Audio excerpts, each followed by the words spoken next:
Hello and welcome, everybody. I'm Natalie Cook, a professor and associate dean of the McGill University Library. While we are unable to be together in person, it's a real delight to welcome those from Montreal and also those from much farther away who may not have had the chance to join us at McGill under normal circumstances. A special welcome to those involved in our Play 2020 series of events, which in part focuses on creating moments of wonder and opportunities for play with our wonderful, rare, and special collections. Over the past few months, the ROAR configuration of units for which I'm responsible has been thinking of innovative strategies to engage the public in virtual formats. It's a reality and challenge that many of us face at the moment. But as we hope you'll agree when you join us for this and other Play On series events, this virtual space allows us to connect with primary materials in ways that can provide moments of wonder in virtual as well as physical form. Now, today is a special occasion in a sense. It's the last of our summer series of webinars. And so I want to introduce somebody to you who you'll meet at the end of this session. Her name is Hannah Deskin, and she has led the team to organize these events and leads the presentation team. So I wanted to give her a special shout out. Without her, these events just could not be possible. Her support has been absolutely invaluable. Now, it's my pleasure to introduce someone who will introduce your panelist and puppeteer tonight. This is my friend and colleague, Myrna Wyatt-Selkirk, who's a professor in the Department of English at McGill University. She leads the theatre directing program at McGill, and she has a research interest and enthusiasm for clown. Myrna.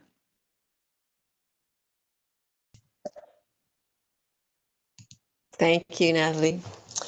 I'm very, very happy to be introducing to you Jesse Stong. Jesse is a queer creator, proud father of twins, and a graduate of playwriting from the National Theatre School of Canada. He received his master's in art education from Concordia University in 2018. He's an award-winning puppeteer, dramaturg, and educator. In an article that he wrote, which is called Writing as a Tool for Transformation, Jesse talks about a fascinating form of free writing that he teaches in his identity writing workshops. He says in the article, I believe that all forms of art can be dynamic tools for social change and self-discovery. Over the years, Jesse has supported over 150 emerging and established Canadian storytellers as associate dramaturg and director of the Young Creators Unit for Playwrights Workshop Montreal. Jesse was recently manager of children's programming for media giant WatchMojo.com and associate curator for the National Arts Centre Disability Summit. In 2016, Jesse received the Michael Jean Foundation Award for his work teaching writing and puppetry in the Quebec school system. Today, in his hands-on presentation, Jesse will be utilizing his oldest puppet, 30-year-old Goody the gorilla, and his newest puppet, Louie. And without further ado, I give you Jesse. Thank you very much. Hope you can hear me okay. Hello, everybody. Thank you so much for having me in my own kitchen. It's a very weird thing to be doing, but thank you for joining me from wherever you are. I'm really excited to be here. I love the idea of playing and playing as an intellectual idea to explore, and I love puppets. Obviously, I'm a puppet person. If you notice the chat room there on the side there, I'm going to be taking questions at the end, and I'm really, I don't know, I really love when I do workshops, usually I don't do PowerPoints, I do in order to keep that interactivity, aliveness happening. I really hope you'll spend some time just thinking as you listen over the next 35 minutes. Anything that pops up as, oh, that's an interesting conversation starter, please just write it in the comments now so that we don't have to spend like 10 minutes waiting for those comments. And it's less of like I'm an expert, like you don't have to ask me a question about puppetry. You can just put something in there that you think would be fun to watch me talk about. But please, as we go, be putting those ideas in there so we can just start rolling with that last 15 minutes. That would be really helpful. Anything on your mind, let me know. I guess what I'm going to do is I have a few different things. I'm going to talk too much probably, but it's a one-sided thing here, so maybe I'm allowed. But I want to introduce you to my thesis work that I did, which was a 10-day nonstop puppet show. Well, I did it in 2 sections. So it was 5 days and 5 days of living, breathing, and sleeping puppets in the public. It was called LovePuppets, 200 hours of queer puppets, or the other title was Real Men Don't Play with Puppets was the name of my thesis.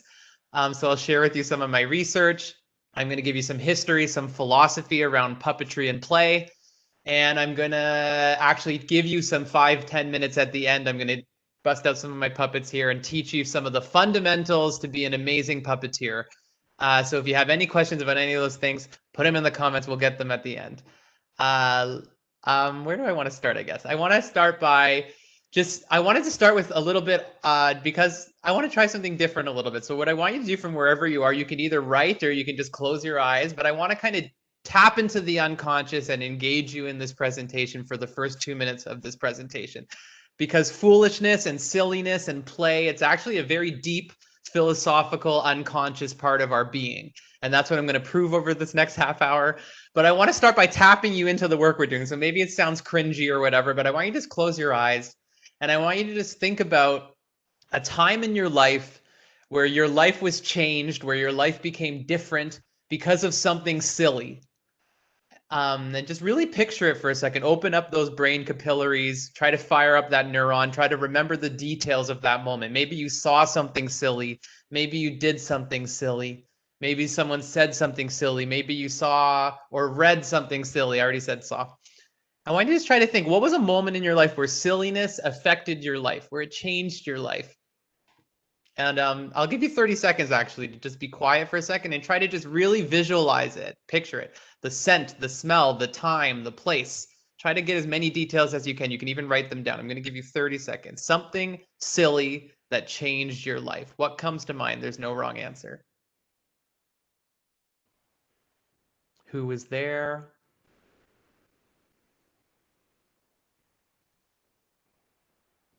How did it make you feel? What were the emotions? And really ask yourself, why do I remember this? Why do I remember this? Why did it stick with me? I'll give you 10 more seconds. It's funny, when I do this activity, that's enough silliness of that. Well, that's enough of that. When I do this activity, I do like this as a writing activity usually, and I ask people to make statements of like, I learned, I am. I was something before this moment happened. I learned something in this silly moment, and I am something different because of it. And you can figure out a lot about yourself in doing activities like that. And often when people think about silly or foolish, they think of it in a judgmental way, like, oh, that time I was so foolish, rather than like that time I grew through silliness, through play. So I'm going to start by I hope this works. I'm going to share my screen with you here, and I'm going to show you some clips from my thesis, and I'm going to explain it while we watch it together. So if it's not working, text me and let me know. Here we go. So this is LovePuppets was the name of my thesis. I'm hoping this works. You can see it was on St. Laurent, right on the Main. This was like really early in the morning. And so what I did is I opened myself up to the public for 5 days. I did 2 iterations of it. And for 5 days, people could come in and watch me playing puppets from 7 a.m. until midnight, every single day for 5 days. And when the doors were closed because of legal reasons, I slept in the tent. And I lived with my puppets for 5 days nonstop. So these are some clips. There's the tent I slept in. There's the setup. And here's me playing with some of my puppets. This was like day 3. You can tell I'm already sweating and losing my mind. I wanted to do for my thesis project something performative. And I wanted to figure out, these are actually beautiful puppets from Concordia's department and then some of my own collection. And I wanted to figure out what happens when I just live with the puppets and perform nonstop for the public. And one of the reasons I love the idea of doing durational performances is it removes the pressure of having to put on a performance. This was just like me inviting the audience into my childhood bedroom and letting them see how a puppeteer plays. And what's really interesting is the videographer came every day during the day, so you don't really see how wild this got. It's pretty slow, but in the evening, St. Laurent, anyone who knows St. Laurent, it's a party town, and it was like absolutely madly filled with people at nighttime. It was probably the biggest audiences I ever had, and probably the scariest performance I ever had, because by the time these people started pouring in, I had been doing it for like 4 days, 11 hours that day. It was very intense, very hardcore. And I really wanted to see, like, how do I push past my own boredom and make discoveries as an artist? How do I use play as a performance where the playing itself is the performance? I wanted to take myself and I wanted to take the audiences outside of their habitual way of being. So rather than being like, I like that, I hated that, like often when we see a performance, we judge it immediately and we kind of sit back and we're separate from it as the judge. Whereas I wanted them to be like, wow, this guy's been doing it for 4.5 days. He's been living in the space and sleeping in the space. That's kind of cool on its own, right? So this is the last day, day 5. I started really losing my mind, for sure. Certainly there were times where I was completely outside of my body. And it was really just play for the sake of play, like I said. Maybe that's it for the video. I'm going to stop the video here. Hopefully I can stop it. Why do I keep stop sharing? Hello. So really it was just play for the sake of play. And it was really interesting in terms of the many things I learned in this like 200 hours of public performing. What was really the thing that stood out for me the most was I had 2 very different experiences. The first time I did it, it was very empowering. I felt very brave. I was living my dream of doing this, showing my childhood imagination to these audiences, and the things I discovered were amazing. And the audience reception was really powerful. I had packed houses every night. It was like a karaoke jam. It was just like, I could not have gotten better feedback. And then what's funny is the second time I did it was during Frosh Week, or during like October. It was cold in the space, so I was already feeling like I was in jail. I had done the project once before, so my mind was playing tricks on me, as often does with performers. But then also I was really filled with like drunk young men who like really wanted to like give me a hard time almost every single night. I had beer cans thrown at me. I had things stolen from my tent, stolen from me. Puppets got stolen. I was up on stage performing, so when there was 100 people in the space, there was really nothing I could do. The whole purpose of it was to not protect myself or have a distance. So what was really interesting was the second time it was a very depressing experience, because I got a lot of violence against me, really. And if you read anything about Marina Abramovich, maybe you've seen The Artist is Present or read some of her books. One of her earliest work was she did a durational performance where she had all these objects laid out on a table, and she said audiences could do anything to her that they wanted for 24 hours. And what happened was it started with playing and poking and drawing on her, and then it really started building, and people started getting very violent and cutting her a little bit and putting her in sexual positions and doing all these different things, where it got to a point where people became in a frenzy of violence.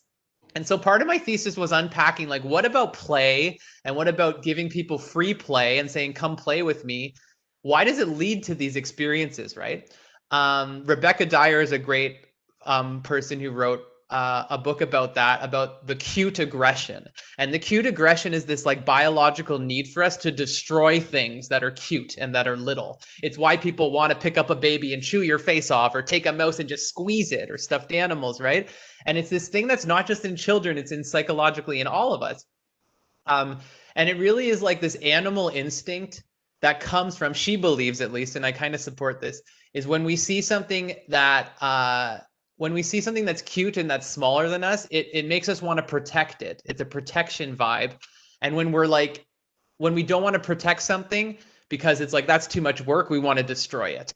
And so we're very much programmed to take care of our own. And through play, you'll often see kids doing this, where it's like, I want to take care of my favorite stuffed animal. I want to destroy your stuffed animal. I want to play with this toy and cuddle it, but this toy, I'll break it in half, right? And it's this idea of like, we can only handle so much cuteness because it triggers that part of us. Interesting.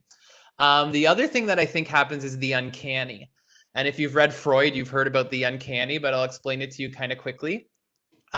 The uncanny is when we have like this disconnect between something that we know isn't real, but it looks real. So it's why people are scared of clowns and why people can get scared of puppets. Sometimes I meet people, they hate puppets. It's because puppets do this amazing thing for you. Actually, I'll bring Goody out here. Goody's my oldest puppet. But puppets do this amazing thing when they come alive where they trigger something in your brain unconsciously and maybe consciously as well, where it's like, we know it's not real, but it starts moving real and feeling real.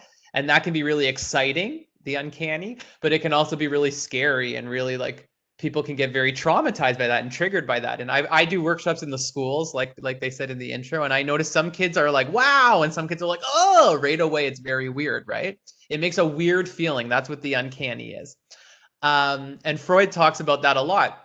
He talks about how back in the day, when we were our ancient selves, we believed in magic, and we believed that the forest around us was alive, and we believed that objects were alive, and we believed in our hallucinations, right? There's some debunked myths. I can't remember who it was, but there's this idea that the corpus callosum, which is the part that divides the brain, that it was one of the last parts of our brain to evolve. And this is probably not true. I think it was debunked, but I like the idea that ancient Greeks, they didn't know the difference between hallucination and real. They didn't know the difference between fiction and nonfiction, is sort of the idea of the corpus callosum theory, that when they saw Zeus in front of them and imagined Zeus, their brain processed it as actually happening. And there wasn't that separation between object and subject, imagination and reality. I don't know how true that is, but I kind of love that idea, that like what we're missing nowadays is the belief in those hallucinations, the belief in the play, right? And so yeah, so part of our brain was programmed for hundreds of thousands of years to like see the things around us as alive. And so when we see something like an object that we know is not real and it comes alive and looks real, it triggers that part of our brain, that more animal part of our brain maybe, or I would say that more advanced connected part of our brain. It depends how you figure it. But it triggers that part of our brain and it tells our brain that something is real in front of you. But then there's that cognitive dissonance of that other part of your brain that's saying, no, it's not real. It's a piece of fabric, right? And so when your brain gets stuck in that conflict through play, through imagination, and you don't know what to believe anymore, it creates an uncanny reaction in you. And that's what Freud liked to write about. He wrote about puppets too, which was pretty amazing when I saw that. This is Goody, by the way, and I'm going to talk a bit about my history with puppetry. Goody is 30 years old, 31 years old almost. He's my oldest puppet, my first puppet. I got Goody when I was on my way home from Florida. And Goody used to have dreadlocks and all these amazing things. And then I cut his hair when I wanted to be a hairdresser when I was 6. And now he's just this really ugly, weird guy. Some people say he looks like a sloth, but I thought he was a gorilla. So I named him Goody. It's like such a tangent, but I thought Godzilla was King Kong. And so I named him Goody after Godzilla. And now he's Goody, but he's a gorilla and kids love him even though he's so straggly, and you can see he's got bald spots. He's got like, this is where my thumb is. Goody's a hot mess, right? But he's one of my most popular puppets because that's something about kids I find that they can see past like the ugly and they can find it cute. And sometimes I tell kids like, I'm going to bring you my friend out here. He's my first puppet. I'm going to show you my oldest puppet. And you know, the reason he looks this messy is because he has been played with so much that he's worn down, you know? And kids really understand that. And when I bring him up, kids often go like, oh, he's not ugly at all. He's so cute. And I love that about kids, that they can just be so open, you know? One of the reasons why I got really into puppets was that I was one of those kids, like I was saying before, who I saw the world around me. I was a lonely kid. I was a nerd kid. I was by myself in my room a lot. And my stuffed animals were so real to me. My toys were so real to me. The world around me was so real to me. I used to go every Sunday and I'd go through the forest by myself near my house every Sunday.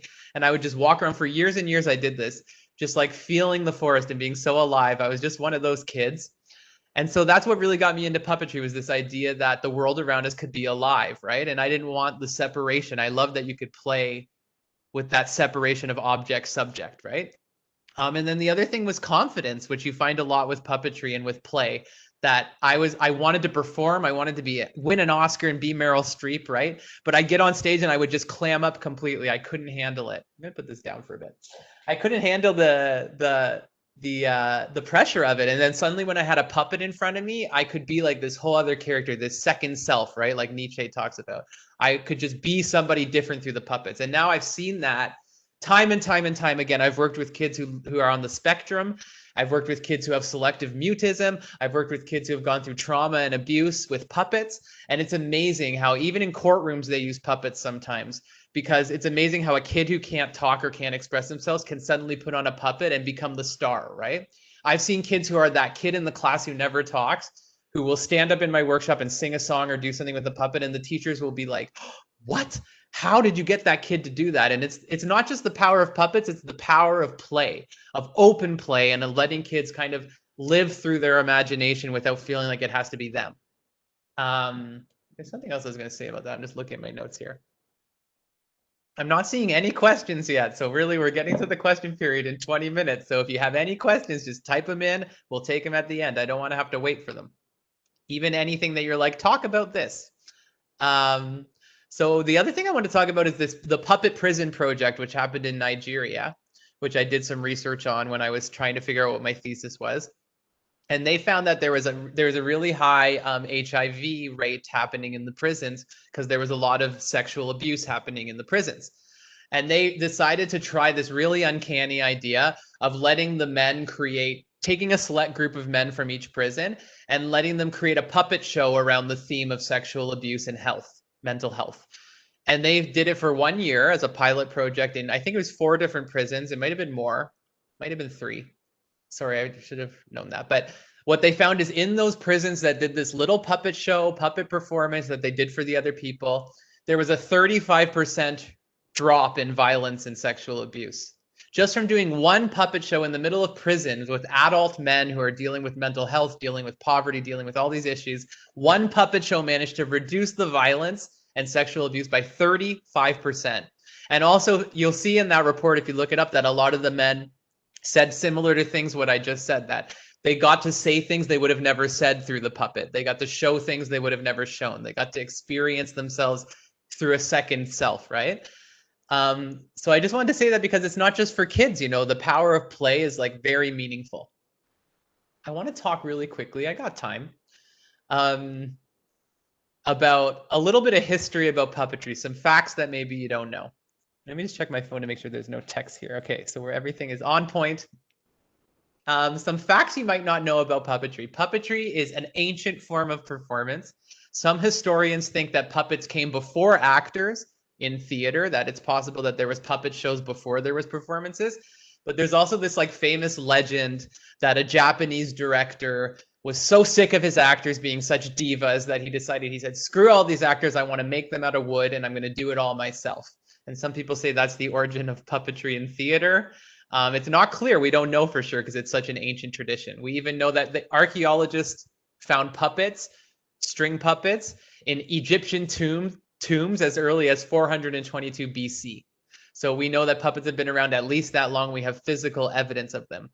And I'm willing to bet, as most people probably will guess, that the object performance in puppetry probably happened like way sooner than that. Probably as soon as we could pick up rocks, we were acting things out with rocks, is my imagination. Puppetry is probably maybe even older than language. It's possible. Something else I found in my research I thought was really cool is that marionettes is actually a translation of Little Mary. And some of the first marionettes, which are puppets on strings, in case you don't know. Oh, good. Someone already asked a question. Keep going with the questions. That's great. I want to have a few of them at the end. Thank you, Chris. But marionettes were actually, some of the first marionettes were for miracle plays to show the story of Jesus. And marionettes, one of the first marionettes was Mary herself, which is very interesting. You've probably heard of Punch and Judy. Punch and Judy is like this amazingly fascinating thing that happened around 1662 England, where Punch and Judy were like this abusive couple. There's like a horror movie coming out right now. There's about them. It's like a adaptation, but Punch and Judy would come on out. It's really horrible, actually. Like now, it's like it was an abusive man who would hit his wife with a stick, and then he'd go around getting abused, and it was really silly puppetry, hand puppets. And he had a swazzle, which is like a sound. So if you see that, that's the origin of the swazzle. But what's really interesting about Punch and Judy is that it was a largely people didn't read back then. And so Punch and Judy became so popular, not just for kids, but for anyone who wanted entertainment, because it was a visual entertainment, a visual story. And then also what people loved about Punch and Judy, oh, I have to warn you guys, my cat is 17 years old and deaf, and he just woke up. And if he starts meowing, I'm going to have to throw him in a room, but he's my other puppet. What's really interesting about Punch and Judy is that Punch and Judy would get very political. They would make fun of the aristocrats. They would make fun of politicians, and they became very dangerous. People really started to feel threatened by them. Some of the Punch and Judy puppeteers were assassinated. Some of them were banished. Some of them were jailed, and it became a real dangerous thing to do. And also they did it in ways that were subtle. They wouldn't do it specifically, but everyone would know who they were making fun of. So Punch and Judy was kind of like, maybe not the first, but one of the first really well documented political puppet theaters, right? And if you know Bread and Puppet Theater, maybe you don't know Bread and Puppet Theater with Peter Schumann, but Bread and Puppet Theater is like the modern day Punch and Judy. They do paper mache performances. They made a giant Trump paper mache that they destroyed at the end of their performance, and they do parades. They do all these amazing work to keep puppetry political, right? And Peter Schulman is oh, I'm looking at my cat. I just know he's going to start meowing. He has like the worst, loudest meow on earth. Go back to bed. Maybe you're going to hear and I'll have to run quick. Peter Schumann talks about the low and ridiculous is kind of his theory about puppetry, that people, it's same with clown and with drag and with mime and with mask work. It's like, because people have such low expectations of ridiculous things, and because people don't expect to, like when you go to a theater play, you're like, okay, these dramatic artists are going to make me feel something. And often you're like, nah, I didn't feel very much. That happens a lot. But when you go to a puppet show, you're like, I'm not expecting to feel that much. I'm just expecting to have some fun. It's ridiculous. It's that low expectation that sets you up to pack a punch. And it's why puppetry can break you open. If you've ever seen Ronnie Burkett, is like one of the most famous puppeteers in Canada. And if you ever see his work, you'll see like he can make you cry with these puppets. He can break your heart because people have very low expectations. And so it just creates this opening for you to surprise them with the emotion, right? I wanted to share a really quick story. When I was writing my thesis, I had this amazing experience. So I have like 5 more minutes. I'm going to go to it. That if you've ever read We've Never Been Modern by Bruno Latour, he talks about how like at some point we decided, okay, we're so scientific, we have separated the object from the subject, and we can keep that separation clean, and we're modern now, right? And then the postmoderns are like, wait, can we do that? Let's play with that idea, right? And he sets up the idea. I'm going to put my cat in a room really quick.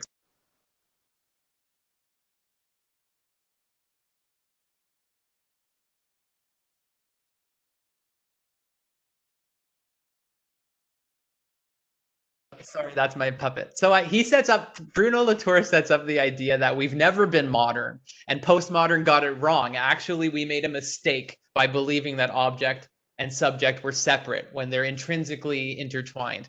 And as we move more and more into technology, we're seeing more and more how play and puppetry are playing into the psychology of everyday life. On our iPhones, our objects are becoming alive and a part of ourselves and a part of our lives. The Neuralink thing that Elon Musk is doing right now, we're like, technology and the object is going into our biology, right? And I was walking with my cell phone one day in the winter and my cell phone died. And when your cell phone's like cold and it dies, but it still has power, so you start like warming it up, you're like, and I was writing my thesis at the time, and I just thought that's so amazing how here I am like using the warmth from my body to bring life to this object's battery, right? And it's like I'm exchanging with this thing. It's just like puppetry, right? I'm exchanging my energy with this object, and we're becoming like one warm battery working together, right? We've Never Been Modern is a really great book. Everyone should read it. It's fantastic.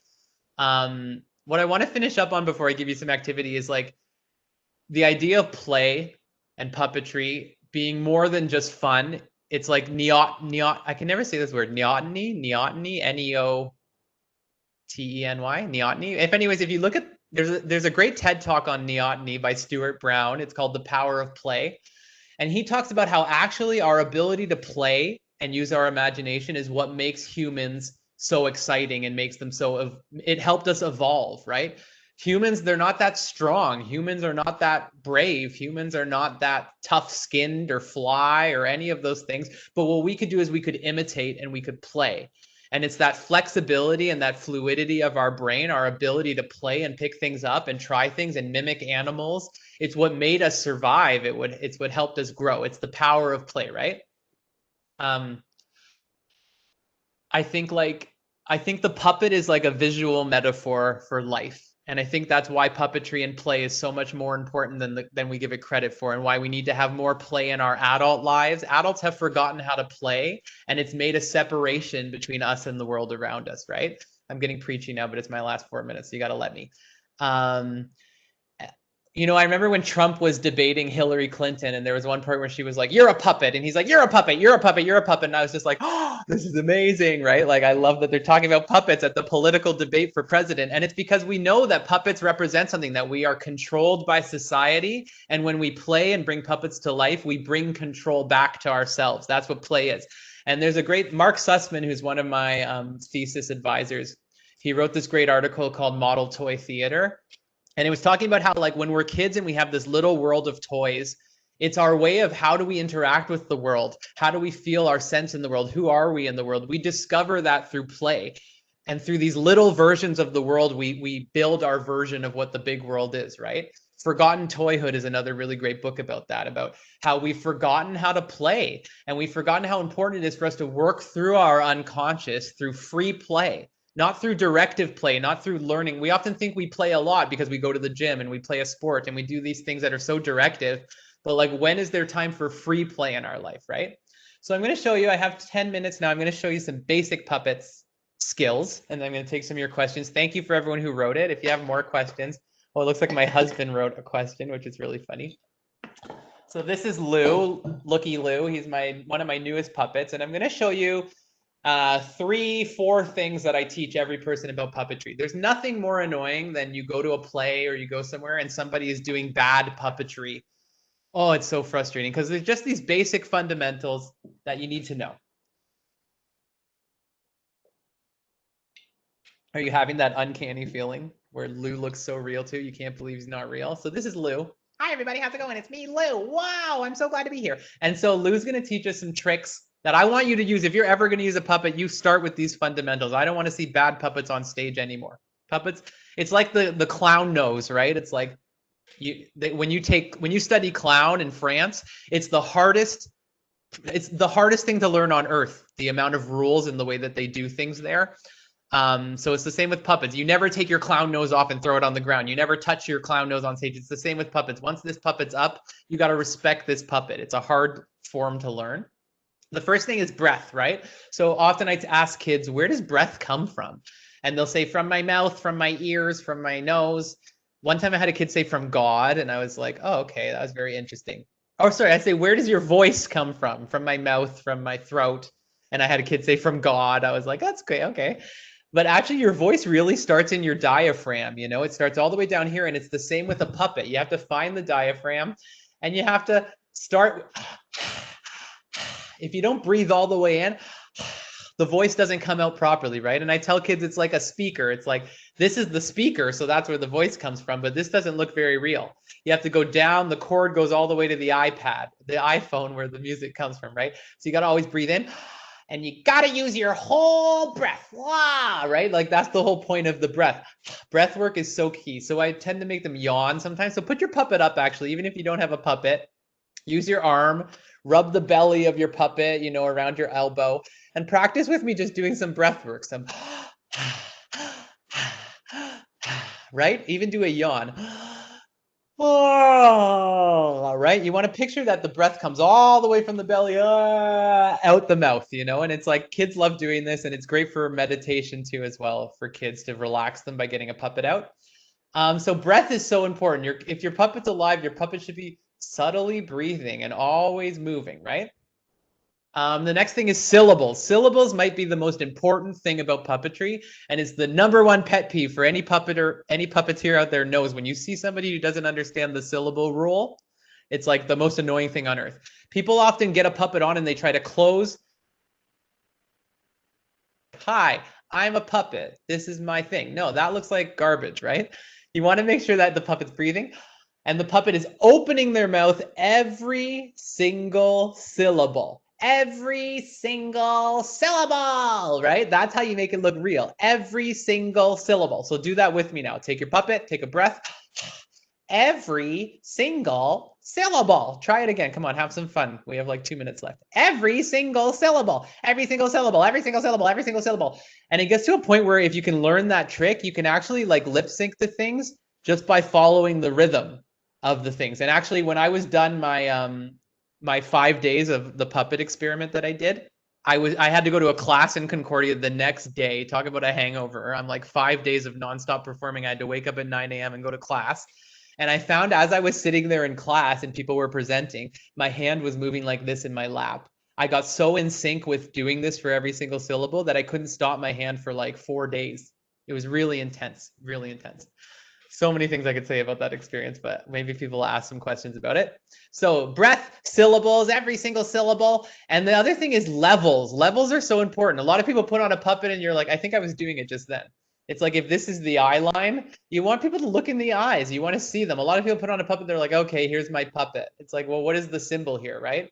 Anyone who studied Brechtian theater knows the gestalt, right? Like your posture says everything. So if I'm an old puppet, I'm going to come out shaking and looking down, right? Or if I'm sad, down is sad, obviously. It's like very psychological. If I'm going to look right at you, it's like I'm connected to you. I'm awake. I'm alive.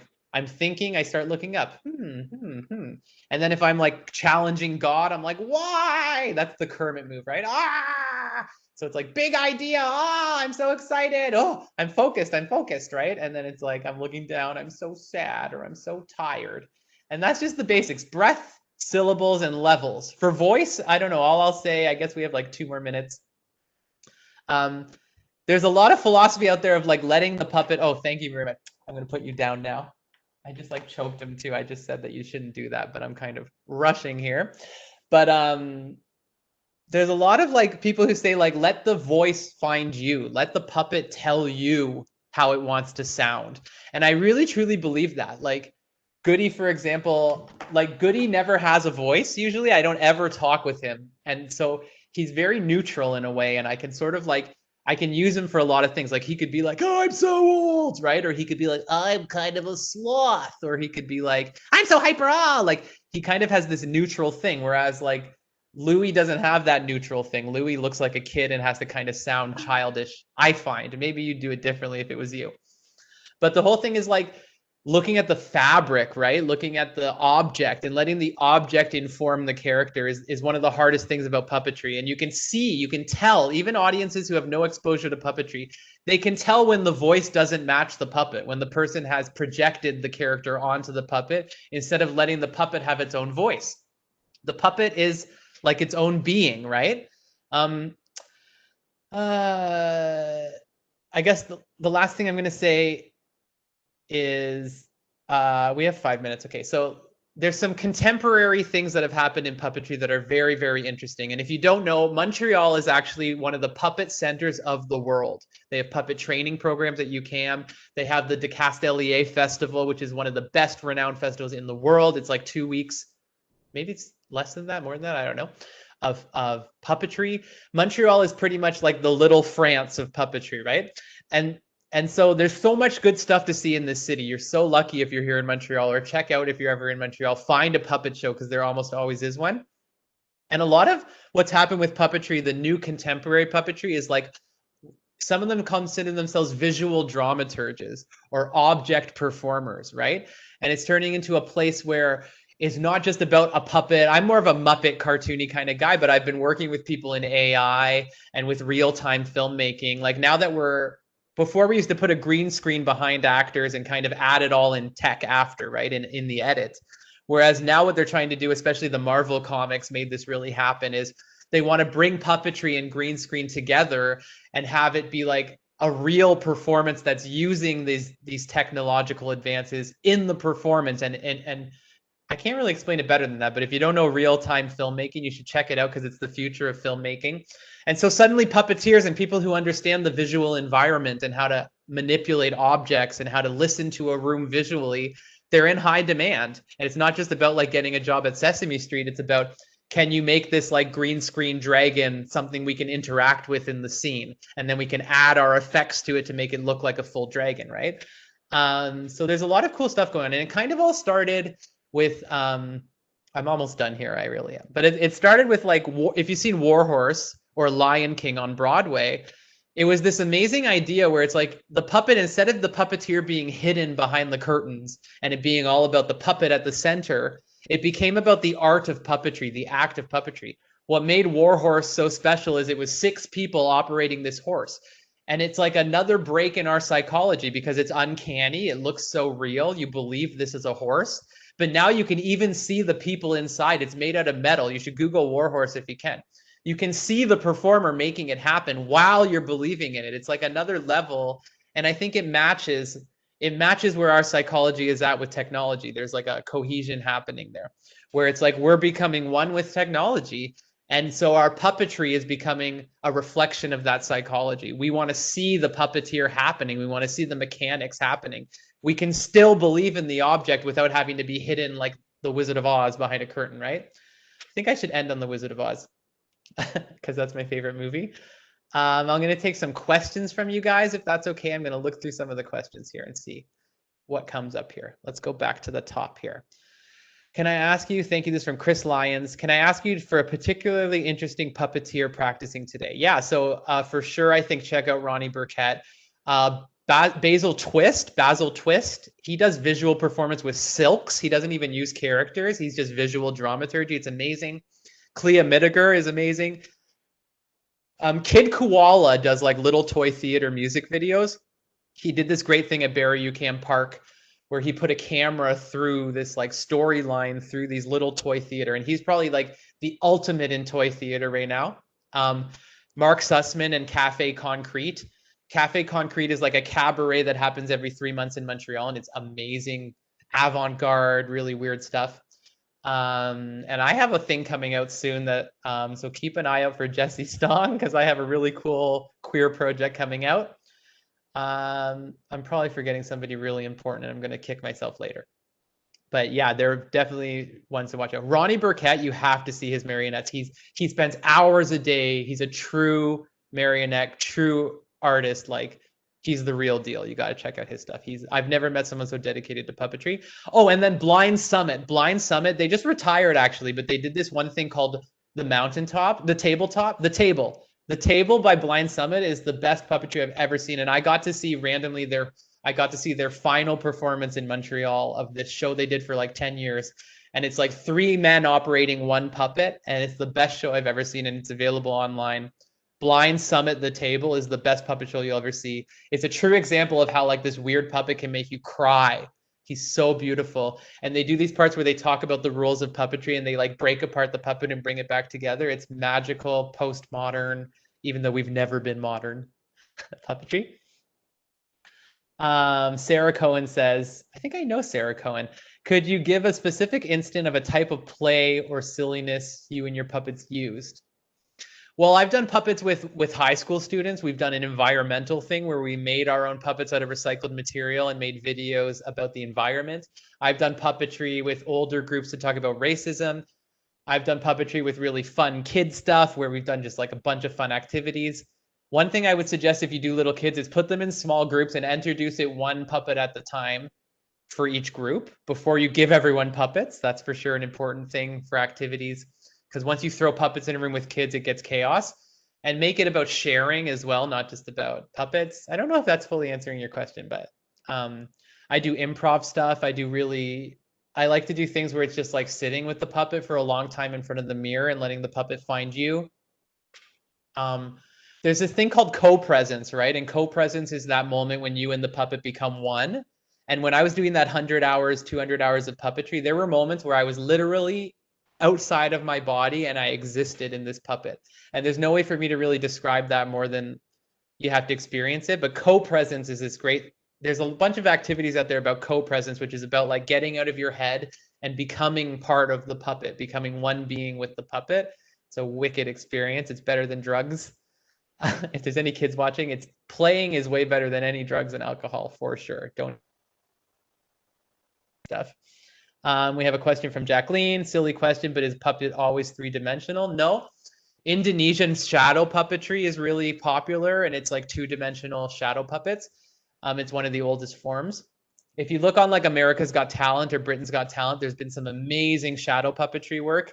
And then, yeah, there's toy theater, there's 2D, there's lots of 2D puppetry. And there's 4D puppetry where you add sound and fans and objects and smells and you make the whole performance holistic, right? So there's lots of different besides 3D. Would they also represent safety? I think that's related to something else, but I don't know what that means. I'm going to keep going. Sorry about that. Anne-Marie asked, do you know anything about Maison Internationale des Arts? Yes, Maison Internationale des Arts de la Marionnette is located in Outremont. They have some of the best training. They do some of the best shows, especially kids stuff is really amazing there. You should definitely check them out. But I'm telling you, Montreal is ahead of the game, especially French theater with puppets. They have a lot. We have a question here. Thank you for the great talk. I'd like to hear a bit more about your work with kids. I think I kind of did that. But I guess, I don't know. I just really believe in like getting in the room and being open with kids and letting them just play, right? I always just teach them the basics first, breath and syllables. I set up the scene and then I kind of put them in small groups and I let them all have one puppet and then I give them one more puppet. And I have them listen to the puppet. I say, okay, put up your hand puppet if you don't have a real puppet. And I want you to ask the hand puppet questions. What's your favorite food? What's your favorite song? Can you sing the song? What's your favorite subject in school? And so I have them like discover the character through play and practice through play. When I see a kid who's really like getting it, I make them stand up and show everyone. I say, everyone, look, sing happy birthday. The other thing I do is I call them the name of their puppet. So I'll be like, Zebra, why aren't you paying attention? I'll be like, hey, what do you know? So I have this like ragtag group of 30 puppets I bring in. The best tip I could give you is the very first thing you do before you ever hand out a puppet is introduce one puppet. I always use Goody. And like tell them that this is the rule. It's like eyes up here is the rule. And if I say eyes up here, you and the puppets, they all look at me. And you practice it 100 times before you give a puppet because things get chaotic, right? It's silly. And so it's like when you say eyes up here, make it a game, right? It's like who can do it quickly? And if they don't do it quickly, you say zebra, eyes up here, cheerleader, eyes up here. I said eyes up here. You turn it into a game that you practice and practice and practice before you give them a puppet so that when eyes up here, you and the puppet's eyes are looking at me. The puppet's eyes as well, because then they're not biting each other. And I always say puppets don't bite, puppets don't fight. Say it with me now, puppets don't bite, puppets don't fight.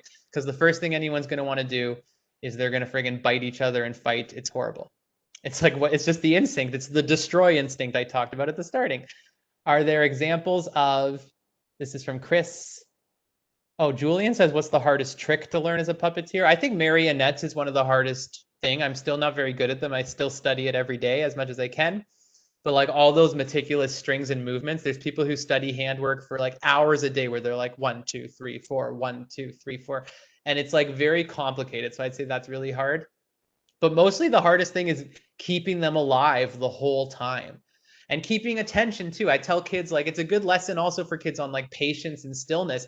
I don't want to be like this while I'm trying to get you to look at the puppet. I want you to like, I have to be still and I have to be focused on the puppet for you to pay attention to the puppet. And if I'm looking at you and the puppet's looking at you, we're giving you like a cross. Your brain isn't knowing where's the focus. So my job as the puppeteer is to be the focus for you and be engaged with it and like let the puppet do the work so that you look at the puppet, you don't look at me. So that's kind of hard too. Also sleeping in a tent with people banging on a window on Saint Laurent, that's hard. That was my thesis for everyone who came late. Are there examples of puppets? This is from Chris again.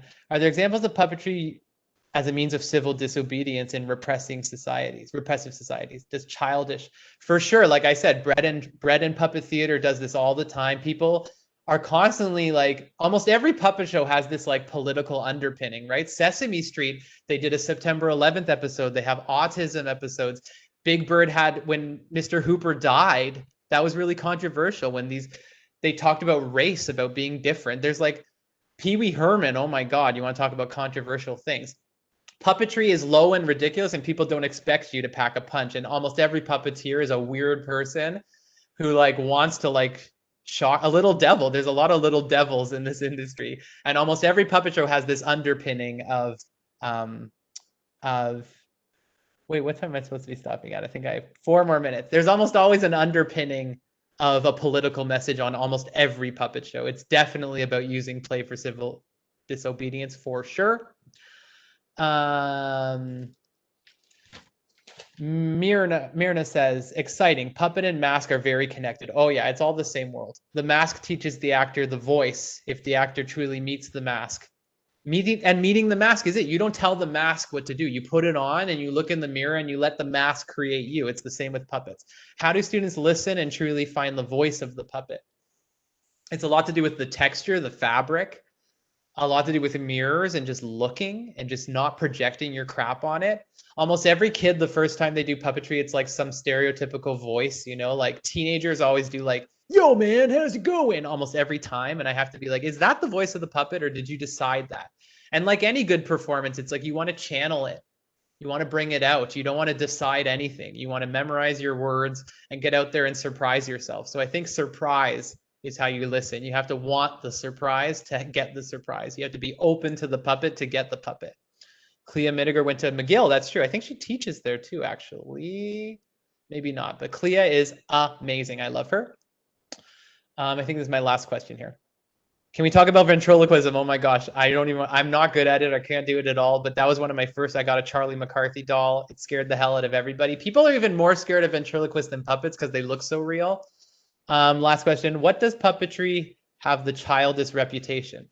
Well, I think it's intentional. It is childish. It's silly. Like my name in my thesis was real men don't play with puppets. That's why these young men felt the need to chuck beer cans at me and take me off my pedestal. They were intimidated by the fact that I was being vulnerable, that I was being silly, that I was saying it was an FU to the world. I was doing what I do in my childhood out on stage as a full grown man.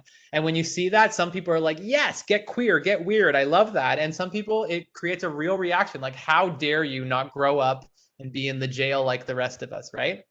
And just to answer that last question too of how puppetry addresses bullying, it's the same thing. It's self-expression, it's vulnerability, it's letting yourself go, it's letting yourself do something that's not capital. It's not providing, it's not creating a product for society, even though there's entertainment products, but it's like playing for the sake of play and being silly for the sake of just having fun. And you know, you're supposed to throw out your stuffed animals when you reach a certain age, and I never did.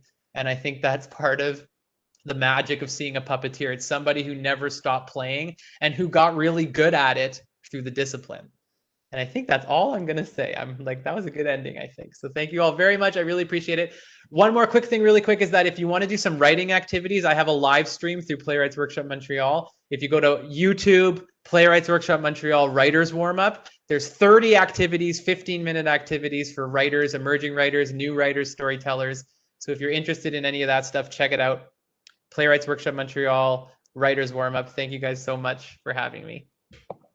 Thank you so much, Jesse. That was fantastic. As Natalie mentioned at the beginning of the talk, I'm Hannah Deskin, and I'd just like to say a few quick thank yous while I still have you. First, I'd like to thank the library events team who's made today's webinar possible. So that's Michelle McLeod, Julien Couture, Thomas Godlin, and Natalie Cook. Not only would I like to thank my team for tonight, but I'd also really like to take this opportunity to thank them for such a wonderful series. It's been a treat to be a part of. It's been pleasure working with all of you, and I can't thank you enough for your positivity, your time, and your energy. As I step away slightly from the series to fill another role in the library, I can't wait to see what other creative folks from this library will bring to the initiative. Of course, I'd also like to thank the Social Sciences and Research Council of Canada and the private sponsors, Ron Harvey and Doug Bagley, for making this series possible. And before I let you go, I'd like to thank you all for coming, of course, and we look forward to seeing you again at our next event, which is just around the corner at September 22nd, which is Playing Dress Up, Demystifying Costume Design with Professor Catherine Bradley of the McGill Costume Shop. So that's Tuesday, September 22nd from 5 to 6 p.m. Thank you, everyone, so much.